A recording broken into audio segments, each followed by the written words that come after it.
Again, hindi kakulangan ng antioxidant.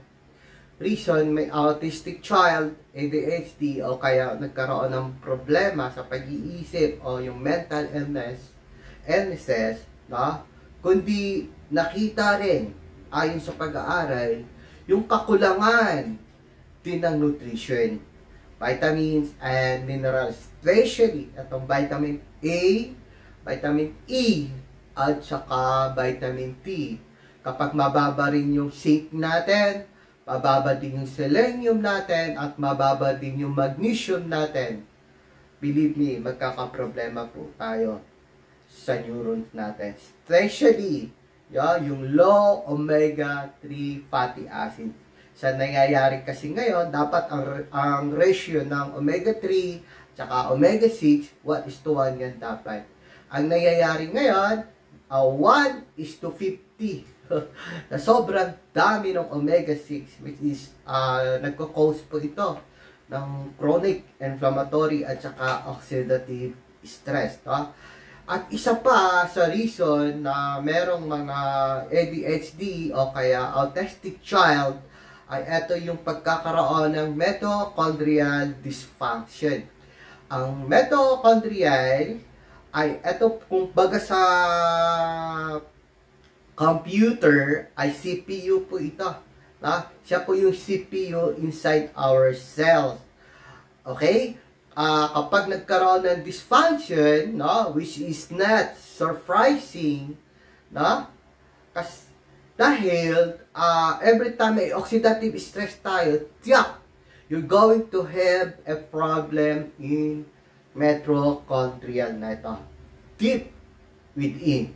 Okay? Hindi lang yan. Hindi lang ito yan, mga kababayan. No?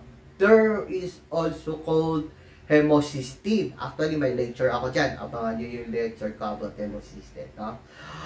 Kung konektado po ito sa problema sa puso at yung homocysteine na ito, this time, na-involve, na-involve din ito, doon sa mga autistic child, ng mga ADHD at saka mental illnesses. Why? Kasi in this case, it can create degenerative problem sa utak pala natin. At saka kung kailangan natin ng solution ukol dyan, mag-take lang po tayo ng B12 at saka folate. Ano pa? Ano pa ang isa sa underlying different cause kung bakit meron tayong autism, lumabas na mental illnesses at saka ADHD? Ay ito nga po yung pagkakaroon ng amino acid abnormalities. Probably. Why? Kasi kapag may oxidation po tayo, malaki ang kaugnayan ng amino acid. Alam naman natin na raw materials ng lahat ng enzyme sa katawan natin, walang iba kundi itong amino acids. Bakit? Kasi ito po yung dahilan kung bakit nagkakaroon ng biochemical pathways. Yung mechanism sa loob ng katawan natin. Okay? So, ano pa?